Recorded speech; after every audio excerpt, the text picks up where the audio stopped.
ابو شعول مشعلاني مدرسة البيان.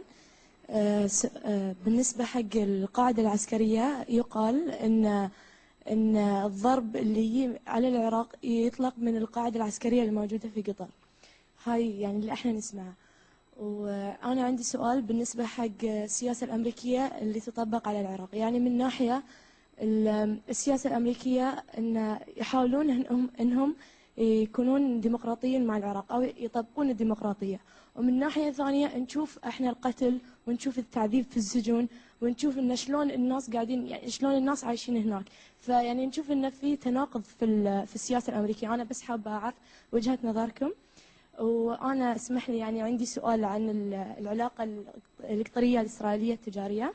حابة أعرف إيش نوع التجارة اللي بين قطر وإسرائيل، يعني شنو والله ما أعرفها. يعني شنو الأشياء اللي قطر تصدرها لإسرائيل وتستوردها من إسرائيل؟ ترستني، أنا شفت في جريدة مكتوب 48,000 دولار إنه السنة اللي فاتت في تبادل. والله ما أعرف إيش هو. بس إذا أنت ما تعرف من ممكن يعرف؟ اسمح لي يعني نقدر نسأل وزير الاقتصاد.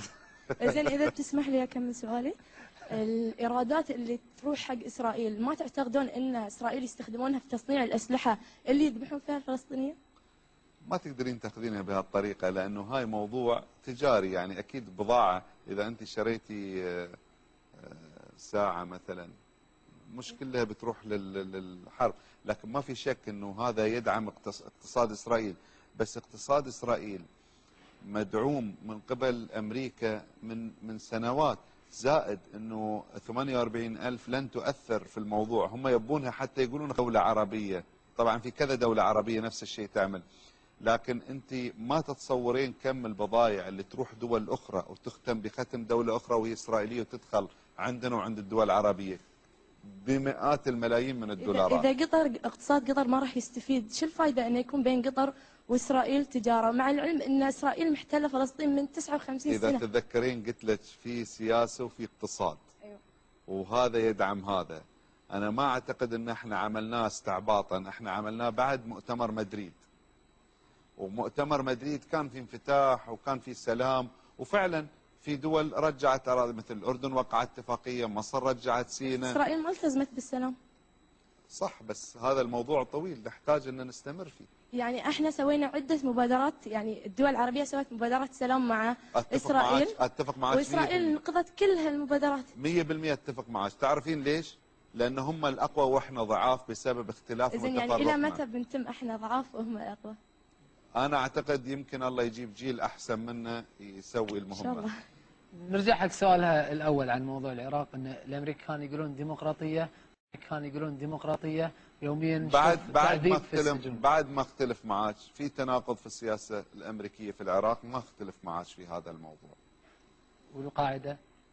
إيه القاعدة، احنا إذا تذكرين لما صار هذا الموضوع كان عندنا الساتكوم اللي هو القيادة المركزية في قطر. الطيران اللي انطلق على العراق اغلبها انطلق، يعني انا ما ابي اذكر دول، بس كل الدول ساهمت في هذا الموضوع، ما حد ما ساهم. يمكن اقل شيء طلع من قطر او يمكن ما طلع من قطر شيء. ما اقدر اضمن هذا طلع الموضوع. ولا ما طلع؟ ما انا بجيك في السؤال. الساتكوم عندنا اللي هو القيادة العسكرية كانت موجودة في قطر في السيلية إذا تتذكرون. في دول طبعا خليجية قالت ان احنا لن نسمح للقوات الأجنبية ولن تطلع من عندنا طيارات وطبعا هاي السالفة الاسطوانة متعودين عليها، طلع من عندهم وضربوا وأنا بقول لك شيء، أنا كنت عند صدام حسين، الحين هو مات، يقول لك بعد الواحد يقول أشياء عن اللي ماتوا يمكن يكذب فيها ولأن إذا تسألين الطرف الثاني مش موجود، بس هاي أنا مسؤول عنها.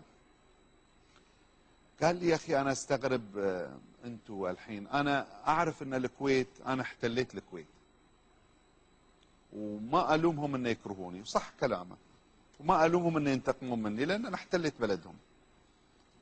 لكن يا أخي أنتوا الآن تطلع طيارات من هنا ومن هنا ومن هنا بدون ما بيذكر أسماء، ليش يعني ليش ما نحل الموضوع بيننا وكذا؟ والله أنا يعني هذا صدام حسين اللي هو مات. إذا تتذكرين دول كثيرة قالوا إنه مش سامحين للقواعد الأجنبية أو حد يطلع طيارات تطلع من عندنا. ولكن أأكد لك أنه ما في معارضة، الكل ساهم. هل عن قناعة أو عدم قناعة هذا موضوع ثاني. أنا لما رحت لصدام حسين وسألني قال لي أنتم عندكم صحيح يقولون كذا كذا، قلت له نعم عندنا.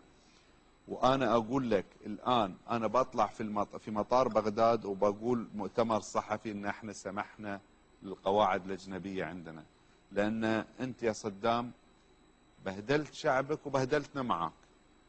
احنا قبل ما في عندنا قوات أجنبية. طبعا الرجال مات والله يرحمه واذكروا محاسن موتاكم. أنا ما أنتقد صدام فيها، وهذا الكلام أنا قلته له بشكل مباشر، مش يعني مو وراء حجاب.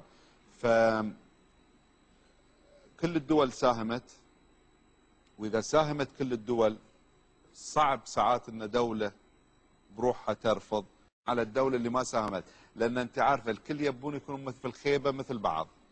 فأنا مش معناته أمدحلك إن يعني اللي سويناه إنه صح، لكن أنت عارفة يعني الحين إذا أنت في مدرسة ما بتفرحين إذا سقطتي إن كل زملائك يسقطون؟